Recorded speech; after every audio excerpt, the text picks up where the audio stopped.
A série de história da tecnologia já tem muita coisa contada, mas faltam algumas que são obrigatórias.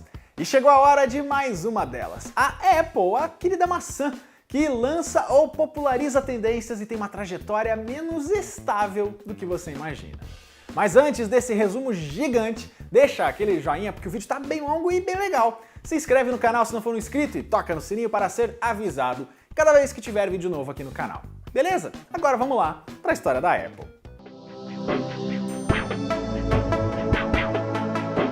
Primeiro, a gente precisa falar rapidinho sobre a dupla de cofundadores. Você sabe quem são? O Steve Jobs e o Steve Wozniak. O Jobs é adotado de pai biológico sírio, mas cresceu na Califórnia, na região do Vale do Silício, e das futuras startups entre as cidades de Mountain View e Los Altos.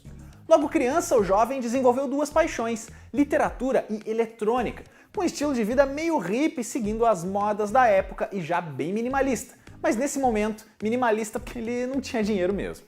Ele chegou até a começar uma faculdade no Reed College, mas largou depois de alguns meses. E um estágio de verão na HP foi o seu primeiro contato com a indústria da tecnologia. Aí, em 1971, ele foi apresentado por um amigo em comum ao xará mais velho, filho de um engenheiro e aluno de Berkeley, expulso da primeira faculdade por hackear computadores. O Wozniak, o Woz, era fanático por eletrônica e queria desenvolver um projeto próprio. Ele tinha 21 anos, o Jobs tinha 16. Mas antes do sonho, veio uma malandragem. Só a partir de um artigo de uma revista, o Woz construiu uma Blue Box, que é tipo um telefone pirata para chamadas de longas distâncias sem custo. O Jobs era o cara do marketing desde o começo e chegou a vender algumas unidades para conhecidos. A dupla viu aí então que trabalhava bem junta, se completava e logo viria um projeto mais sério. E aí a gente viu também o desenvolvimento da personalidade dos dois.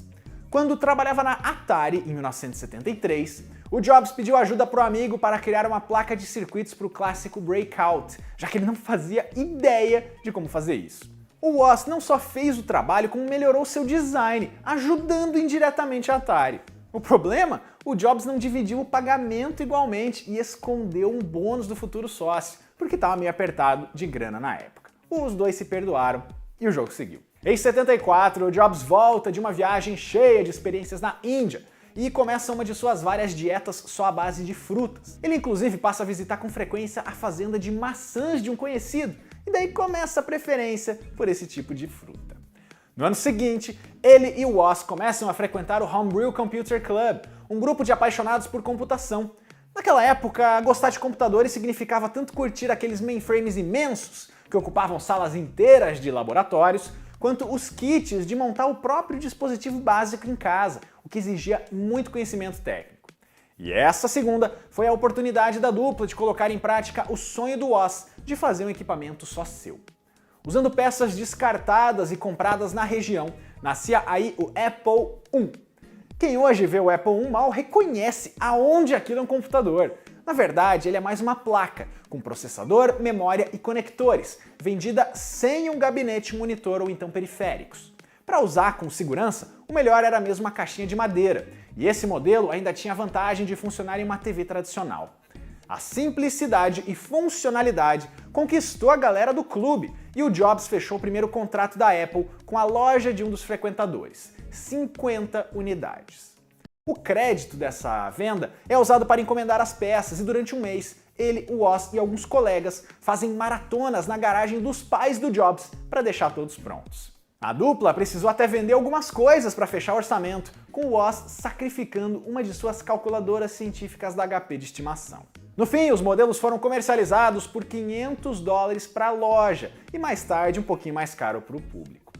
Em 1º de abril de 1976, a Apple Computer era oficialmente fundada na Califórnia por Steve Jobs, Steve Wozniak e Ronald Wayne. Peraí, quem? Pois é, tinha um terceiro elemento aí no começo, mas o Wayne não queria riscos financeiros de apostar numa empresa pequena daquelas, porque tinha se dado mal num negócio parecido. Ele só ajudou a assinar a papelada e semanas depois vendeu os seus 10% da empresa para os outros dois e pulou fora. Em entrevistas décadas mais tarde, o quase milionário diz que lamenta mas que é a vida. E vale lembrar que nesse período a primeira logo da Apple é super rebuscada, com uma ilustração que faz referência a Isaac Newton, o físico das teorias da gravidade.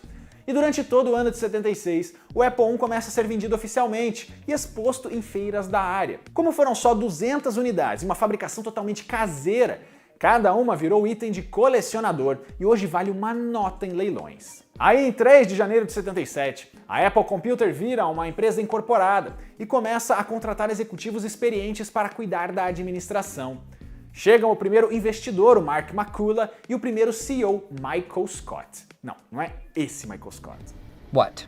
E a logo vira uma maçã já mordida, porém colorida com as cores do arco-íris. Com o primeiro computador um sucesso, é hora de partir para o próximo. O Apple II sai em abril de 77 e é o primeiro grande sucesso comercial da empresa. Ele agora tinha um corpo de plástico bem elegante para a época e era capaz de reproduzir gráficos coloridos. O modelo rodava aplicativos de planilhas e cálculos, o que tornava ele ótimo para o mundo corporativo. O Apple II ganhou várias sequências com versões atualizadas, com novos componentes, mas eu vou repetir muito isso no vídeo. Não dá para falar de todos aqui ou a gente nunca vai avançar. E olha só, a crítica maior da imprensa na época é um aspecto que está aí até hoje, o preço. Quase $1.300 na época, o que é muito mais hoje em dia. Em dezembro de 1980, a Apple faz a sua oferta pública de ações e nesse momento ela já é respeitada na área, mas não é gigante. O McCullough, o primeiro investidor, agora é o CEO e a empresa experimenta nesse ano o seu primeiro fiasco, o Apple III. A ideia era ser uma grande atualização do anterior, mas ele teve problemas em absolutamente todos os processos de design, fabricação, funcionamento, até recall o produto sofreu por superaquecer. O lançamento já atrasado aconteceu no fim do ano e não empolgou. Em agosto de 81 chegou o IBM PC, que foi uma verdadeira revolução no conceito de computadores domésticos, criando a primeira grande rivalidade da maçã.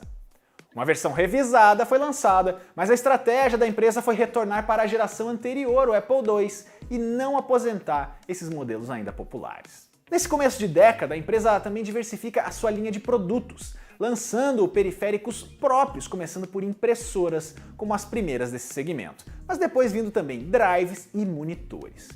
Em 83 veio o segundo grande fracasso, o Lisa, computador desenvolvido ao mesmo tempo que o Apple III e igualmente amaldiçoado.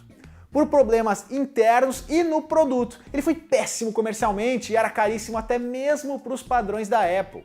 Milhares de unidades não vendidas foram descartadas num lixão, tipo o que rolou com o Atari no crash dos videogames. Mas o Lisa tinha as suas qualidades, que seriam aproveitadas mais para frente. Esse foi um dos primeiros computadores do mundo que tinha interface gráfica visual para navegação e um mouse, que eram inovações que o Jobs e sua equipe pegaram no Xerox Palo Alto Research, o PARC, depois de uma visita de vários dias ao local.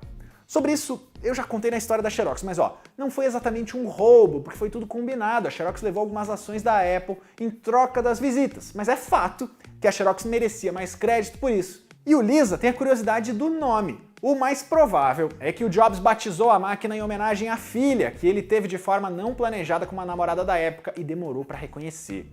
Mas isso sempre foi negado por ele, e o modelo seria uma sigla para Local Integrated System Architecture. A gente finge que acredita, né? O fato é que em 83 a Apple precisava de uma liderança firme contra as crises. O Jobs encontrou o novo CEO na figura de John Sculley, que comandava a Pepsi e teria sido convencido pela famosa frase: "Você quer ficar vendendo água com açúcar ou quer me ajudar a mudar o mundo?" No ano seguinte, outro projeto sai do papel e coloca a Apple em definitivo entre as gigantes. É o seu grande estouro em PCs, o Macintosh, um computador acessível, com interface, mouse e softwares cheios de utilidades.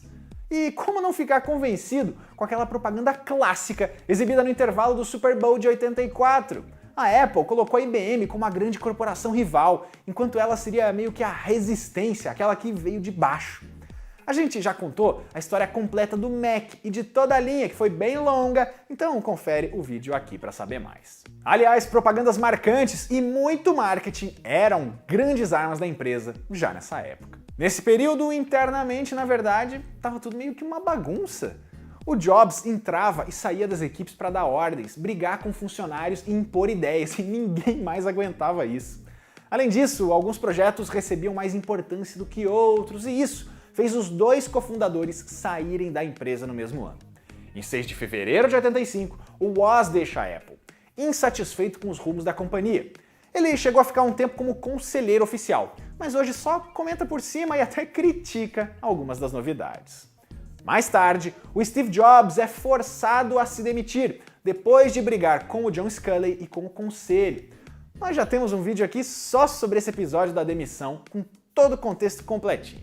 E olha que bonito, quando as histórias vão assim, sabe, se completando, se ligando. E a gente aqui não vai endeusar a figura do Jobs também não, viu? Mas é fato que depois da saída dele, a empresa perdeu a mão em algumas coisas. Por exemplo, ela começou a colocar mais e mais atualizações dos seus modelos no mercado, com nomes quase iguais, ou um 2, 2C, 2E, 2T. Isso confundia o consumidor e canibalizava os próprios produtos. Fora os vários Apple II, com os Macs também foram um atrás do outro.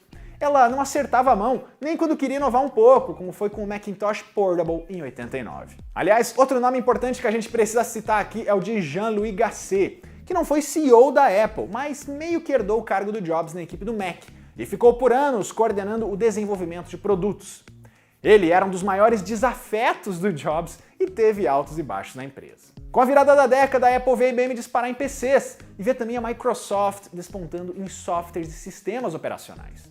A solução foi criar mais linhas de produtos, como os computadores Quadra, Centris e Performa, aumentar as impressoras LaserWriter no mercado e fazer uma parceria com Motorola e IBM, que cobraria o seu preço depois. Essa é a aliança que fez a maçã escolher pelos processadores PowerPC, que garantiram um certo diferencial no mercado, mas agora isso é visto como um erro, já que os chips da Intel eram uma alternativa melhor e foram vários os problemas de compatibilidade com softwares e também com plataformas antigas do Mac. O primeiro PowerBook saiu em 91, mas junto com uma boa ideia vinha também produtos bizarros, tipo o Macintosh TV, que era um Mac e uma televisão. Cada vez mais saíam novas famílias ou atualizações das já existentes e ninguém mais lembra hoje dos Workgroup Servers, ou então os Power Macs que saíam tão rápido que você mal sabia qual comprar. Em 93, sob muita pressão, o Sculley sai do cargo de CEO e entrega a difícil tarefa para Michael Spindler, que também não se acerta nas decisões. Nesse período, reza a lenda que a Apple chegou a entrar em negociações para ser comprada por uma pechincha pela rival IBM. Ela também teria ficado muito perto de ser adquirida pela Sun Microsystems, que era uma gigante. Mas apesar da importância histórica, a empresa não parava de acumular prejuízos e parecia dependente dos desktops, com o setor de notebooks ainda em desenvolvimento. O Spindler ficou marcado ainda por ser o líder numa época de fracassos. É dele o período do Newton, meu quase xará, o assistente pessoal digital, que é tipo um avô dos tablets, com capacidade de reconhecer escrita feita com uma canetinha. Isso era legal, funcionava bem, mas ele era mal feito, demorou mais do que o previsto para sair e encalhou. Em 94, teve a linha de câmeras digitais QuickTake, uma das primeiras no mercado, logo ultrapassadas por marcas especializadas. Tem ainda o console Pippin, pois é um console, feito em parceria com a Bandai em 95 e também um fracasso. Nem em sistemas operacionais a fase era boa, porque o macOS Copland foi cancelado após 2 anos de desenvolvimento. Em 1996 entra Gil Amelio, que fazia parte do conselho e agora tinha a dura tarefa de estancar o sangramento financeiro. Ele tomou decisões mais duras, mas não deu certo, e esse foi o pior ano da história da Apple financeiramente. Mas foi ele também que adquiriu e absorveu nesse ano a empresa Next, justamente a fundada por Steve Jobs durante o período de afastamento. O cofundador estava de volta para casa e, menos de um ano depois, pega o cargo de CEO interino e depois definitivo. O Jobs foi então quem arrumou a casa. Com carta branca, ele começa a descontinuar uma série de produtos para que a Apple volte a focar em poucos setores. E nessa leva, periféricos como câmeras, impressoras deixam de existir, assim como projetos como o Newton e aquela família imensa de Macs. Ele ainda cancela o licenciamento do macOS, o que impediu por pouco que outras empresas lançassem PCs com o sistema. E como parte de um encontro histórico, ele fecha uma parceria de 5 anos com a Microsoft, pois é. As duas eram rivais em praticamente todos os mercados, já se processavam em várias esferas, mas os dois CEOs lembraram que elas começaram amigas. Em 84, no Mac, a a Microsoft lançou exclusivamente para o sistema o seu novo programa, na época um gerenciador de planilhas chamado Excel. Ao menos por pouco tempo, a poeira estava baixando. Em 15 de agosto de 1998, sai o símbolo dessa retomada, o iMac G3, o início dos gabinetes e monitores coloridos e dos sistemas mais compactos. Colocar o izinho minúsculo ali na frente dos nomes começou aí também. A empresa inicia ainda em 99 uma linha de produtos e serviços usando o seu próprio nome para o ainda jovem Wi-Fi, chamado por eles de AirPort. O primeiro iBook sai em 2000, dando início a uma família de laptops preferencialmente na cor branca e mais elegantes. E em 2001, dois grandes lançamentos. O macOS X, que é o sistema operacional para os computadores da marca, com atualizações anuais, e o primeiro iPod, que foi o grande símbolo da música portátil e foi também o primeiro vídeo da série de história da tecnologia. O aplicativo iTunes é do mesmo ano, primeiro só como uma biblioteca para músicas, depois virando uma das maiores lojas digitais da área. E começa aí também outra revolução, as lojas da marca Apple Stores como uma experiência de consumo. As primeiras no formato estudado e planejado pela equipe de Jobs, abrem nesse ano na Virgínia e na Califórnia. Com as linhas mais enxugadas, a gente começa a ver produtos com visual mais ousado e também trabalhado, tipo o Power Mac G4 Cube de 2000. O responsável por ele estava cada vez mais respeitado na empresa, Jonathan Ive, o Johnny Ive, que virou outro grande símbolo dessa fase. E olha só outros lançamentos desses anos. O Mac Mini de 2005, o primeiro MacBook Pro e o iMac de 2006, a Apple TV em 2007 e o Mac Pro de 2008, que depois ganhou a famosa versão lixeira e depois o ralador de queijo. Essas linhas foram atualizadas ao longo dos anos, mas de forma mais organizada do que antes. E claro que a gente não se esqueceu do iPhone de 2007, que também não foi o primeiro smartphone do mundo, mas virou um símbolo. Mesmo sendo um produto caro e menos diverso em formato e preço que o Android, o celular da Apple domina metade do mercado norte-americano e é a terceira maior fabricante de celulares do mundo. E ó, o primeiro iPad é de 2010, também praticamente inaugurando e rapidamente dominando o mercado de tablets. E já tem história completinha de todas as versões deles aqui no canal, então eu não vou falar delas aqui. Mas aí vem uma péssima notícia. Em 5 de outubro de 2011 falece o Steve Jobs depois de uma luta contra um câncer. A vida do cofundador é sempre celebrada em produtos de várias mídias, e você pode conferir. A biografia escrita por Walter Isaacson é super completa e os filmes biográficos, no mínimo, valem a assistida. Quem assume o lugar dele é o Tim Cook, que já assumia quando ele tirava licenças para cuidar da saúde. O estilo dos dois são bem diferentes, o Tim é menos enérgico, mas ele faz escolhas muito interessantes e foi considerado o sucessor perfeito. Os lançamentos não pararam, como o Apple Watch em 2014, virando líder absoluto nessa indústria também e transformando o acessório muito mais do que só em um produto de luxo no pulso, mas também um companheiro na saúde. E 2015 é o último ano da Macworld, uma das maiores feiras de tecnologia individuais do mercado, palco de grandes anúncios e talvez das maiores performances do Steve Jobs. Mas a Apple já não participava delas bem antes, em 2009. Hoje, as conferências da empresa são mais ou menos parecidas. Tem a WWDC, o evento dos iPhones e às vezes ali algum outro isolado. Agora, em 2020, todos feitos de forma gravada no campus da empresa. Há anos, a Apple não participa de feiras gerais, com estandes na CES ou na MWC. Entre os novos modelos, tivemos em 2018 os AirPods e o HomePod, e nem tudo deu certo. A Touch Bar nos Macs, lembra dela? Não pegou muito não, né? E o carregamento sem fio do acessório AirPower virou lenda. Hoje a empresa divide bem a sua linha de produtos em sistemas: iOS, macOS, watchOS, iPadOS e tvOS. E tem um serviço de streaming, o Apple TV Plus. Os últimos produtos lançados até a produção desse roteiro foram a linha iPhone 12 de celulares, com 4 modelos ao todo, e os primeiros MacBooks com o novo processador M1, antes chamado de Apple Silicon e fabricado pela própria empresa. A maçã quer cada vez mais controlar o próprio ecossistema, não só em software, controlando não só a produção dos aparelhos, mas também os seus componentes. A parceria com a Intel, que vinha desde 2006, foi encerrada nesse ano. E sim, a empresa tem os seus sistemas fechados e preços bem acima do normal. Ela às vezes não é a primeira marca a lançar algo, mas faz parecer que foi. São várias as críticas possíveis e você não é obrigado a gostar dela não. Mas a gente não pode deixar também de reconhecer a importância da maçã para a história de toda essa indústria, desde os computadores pessoais do começo dos anos 80 até os smartwatches. Ufa! Essa é a história da Apple, uma empresa histórica, uma empresa gigante que começou numa garagem, caiu, se recuperou e hoje é uma das gigantes indiscutíveis dessa indústria. Se você quer ver a história de uma empresa, de um produto ou de um serviço aqui no quadro, é só deixar o seu comentário. E ó, esse é só um resumo, é só um recorte e muita coisa ficou de fora, afinal é a Apple. Então vamos conversar aqui embaixo também. As fontes da pesquisa estão aqui na descrição.